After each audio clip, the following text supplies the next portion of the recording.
Oke, sekarang kita akan mempelajari apa itu yang namanya operasi hitung campuran. Nah, kita bisa singkat menjadi OHC. Jadi, operasi hitung campuran itu adalah perhitungan yang melibatkan dua atau lebih operasi hitung. Nah, apa sih operasi hitung itu? Sebenarnya kalian sudah pernah mempelajari atau mengerjakan operasi hitung.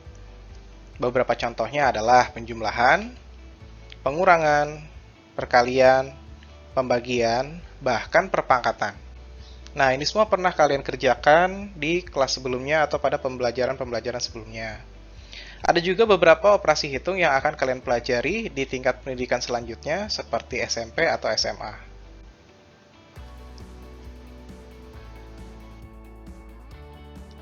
Sekarang kita akan membahas urutan operasi hitung. Nah, tidak semua operasi hitung dikerjakan bersama-sama. Jadi ada urutannya. Ada yang lebih dulu, ada yang kemudian. Nah, urutannya adalah sebagai berikut. Yang pertama kali dikerjakan adalah tanda kurung atau operasi yang ada di dalam tanda kurung tersebut. Misalkan sebuah perkalian ataukah sebuah penjumlahan, ketika dia diberikan tanda kurung, berarti perkalian atau penjumlahan tersebut yang harus kita kerjakan terlebih dahulu. Yang kedua adalah perpangkatan. Ketiga perkalian atau pembagian, empat penjumlahan dan pengurangan. Jadi, kita bisa lihat perkalian dan pembagian berada di tingkat yang sama. Begitu pula penjumlahan dan pengurangan. Jadi, ketika kalian menemukan sebuah soal yang ada perkalian dan pembagiannya, kalian boleh mengerjakan perkalian atau pembagian yang lebih dulu.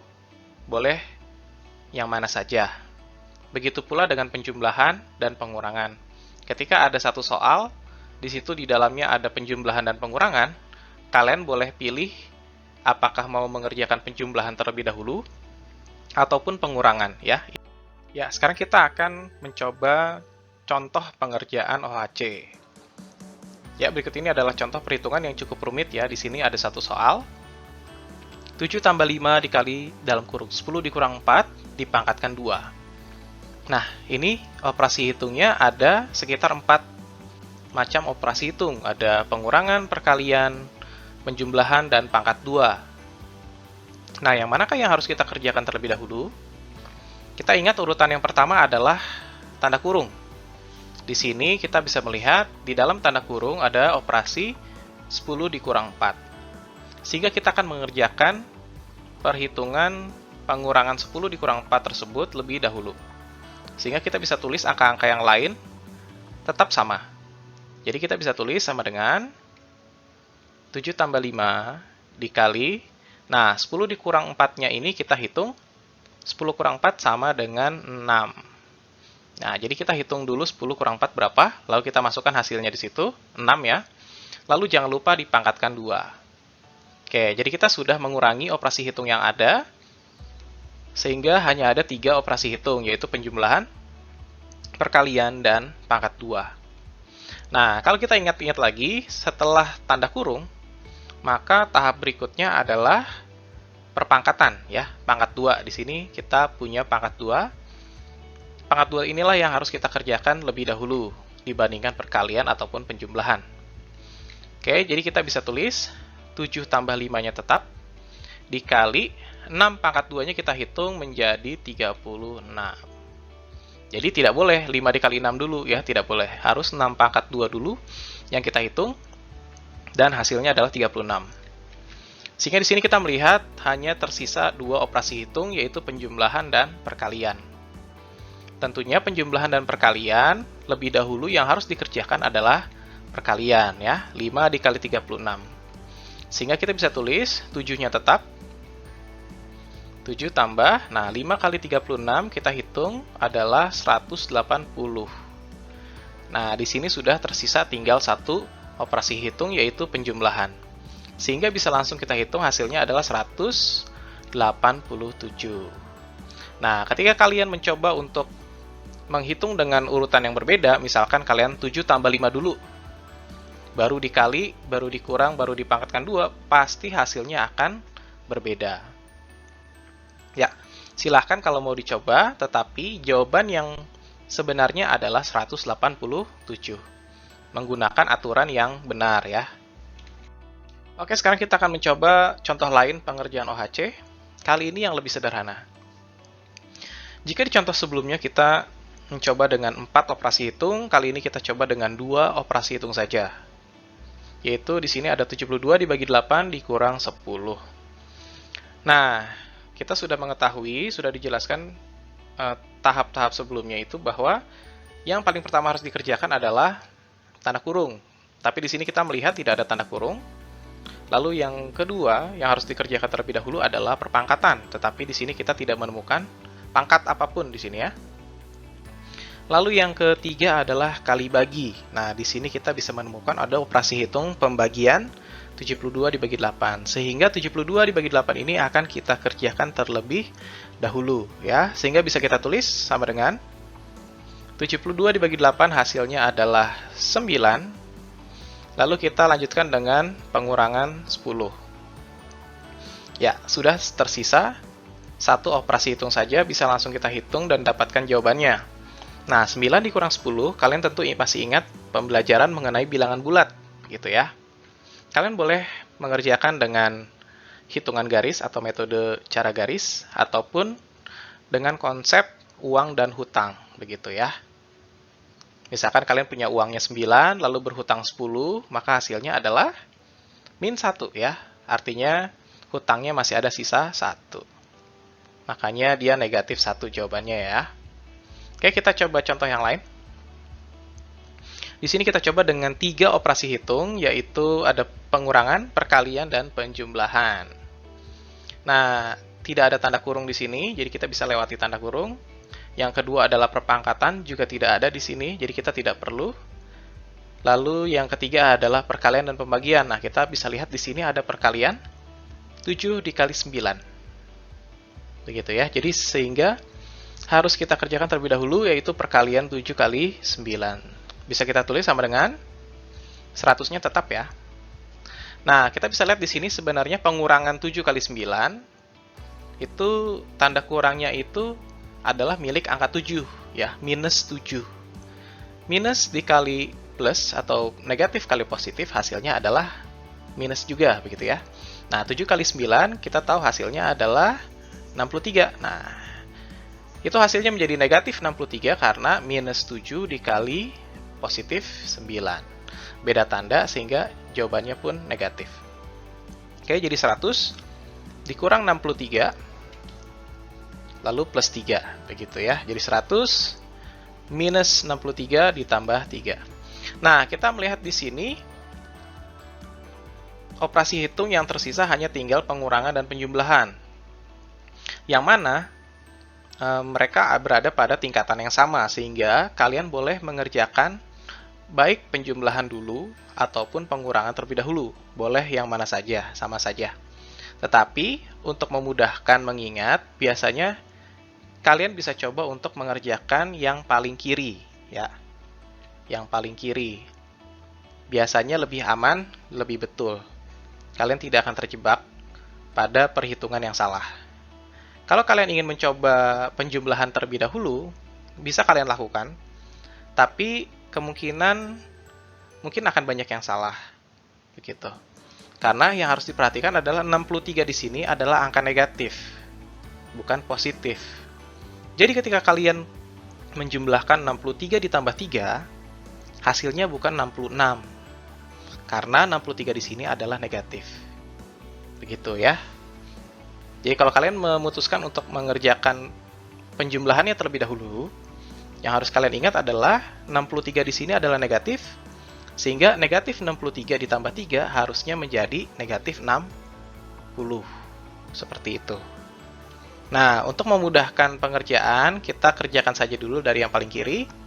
100 dikurang 63, ya. Tampaknya lebih sederhana, seperti itu. 100 dikurang 63, hasilnya adalah 37, ya. Positif 37 ya, karena 100 dikurang 63. Uangnya lebih banyak daripada hutang, sehingga kamu masih memiliki sisa uang. Jadi positif 37 ditambah 3, ya, positif 3, sehingga hasilnya menjadi 40. Ya, jadi Bahkan dalam perhitungan operasi hitung campuran seperti ini pun, kalian tetap harus memperhatikan sifat negatif dan positif dari angka-angka yang tertulis di situ. Jika derajatnya sama, kerjakan saja dulu dari yang paling kiri ya. Sepertinya akan lebih mudah ketika kalian mengerjakannya dari paling kiri dulu. Ingat ya, saat derajat perhitungannya sama. Seperti di sini pengurangan dan penjumlahan, mereka ada di derajat atau tingkat pengerjaan yang sama. Oke, sekarang kita akan membahas dua macam soal OHC. Yang pertama adalah soal hitungan matematis. Jadi kalian bisa langsung melihat angka dan operasi hitung yang harus kalian kerjakan ya. Nah, untuk mengerjakannya kalian harus mengikuti urutan operasi hitung yang sudah dijelaskan sebelumnya. Untuk jenis yang kedua adalah soal cerita. Soal cerita seperti yang kalian mungkin sudah pernah mengerjakan ya di bilangan bulat atau di pelajaran-pelajaran sebelumnya, itu tidak dijelaskan operasi hitung seperti apa yang kalian harus kerjakan. Nah, di sini kalian harus mengikuti alur ceritanya. Soal cerita tidak selalu mengatakan dengan jelas operasi matematis yang digunakan. Nah, ada beberapa kata yang biasanya digunakan pada soal cerita, seperti untuk penjumlahan, itu biasanya terdapat kata-kata mendapat atau membeli lagi. Ya.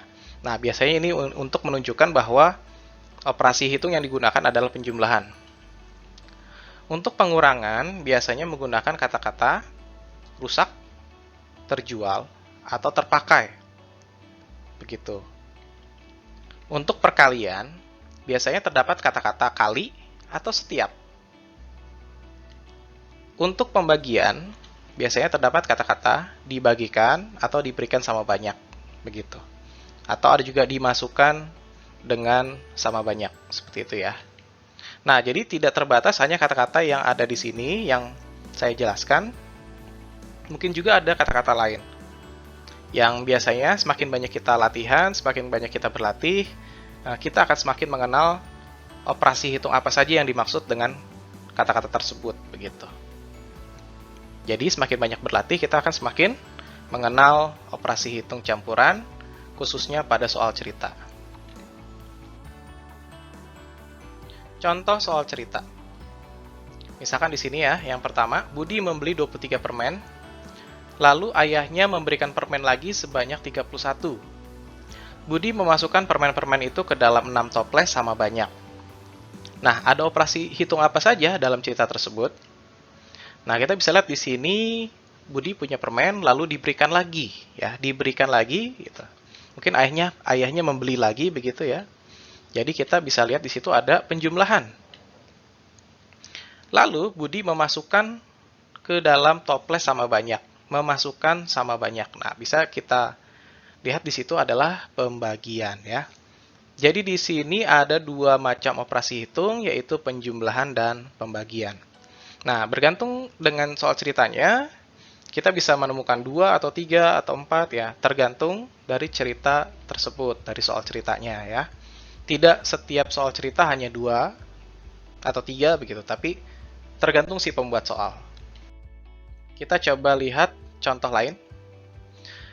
Contoh yang kedua, kelas 6C berisi 22 anak. Setiap anak membawa 3 kg beras untuk disumbangkan. Sayangnya 6 kg beras jatuh dan tercecer di jalan. Jadi rusak ya. Beras yang tersisa akan dibagikan ke 12 anak yatim. Nah, operasi hitung apa saja kah yang ada dalam cerita tersebut? Kita bisa lihat di sini. Setiap anak membawa 3 kg beras. Setiap, berarti kita bisa lihat di situ ada perkalian. Sayangnya 6 kg beras jatuh dan tercecer di jalan. Nah, berarti rusak ya. Tidak bisa dipakai, tidak bisa diberikan. Berarti ada pengurangan di situ. Nah, beras yang tersisa akan dibagikan. Nah, artinya ada pembagian. Oke, jadi dari cerita tersebut kita bisa melihat ada 3 macam operasi hitung. Ada perkalian, pengurangan, dan pembagian. Kesimpulan. Operasi hitung memiliki urutan pengerjaan, ya. Yang pertama tanda kurung, yang kedua perpangkatan, yang ketiga kali bagi, dan terakhir jumlah dan kurang. Yang kedua, OHC dalam perhitungan matematis mengikuti urutan operasi hitung. Jadi, ketika kalian menemukan soal yang angka dan tambah kurang kali bagi seperti itu, kalian bisa langsung mengerjakan, tetapi harus mengikuti urutan operasi hitung.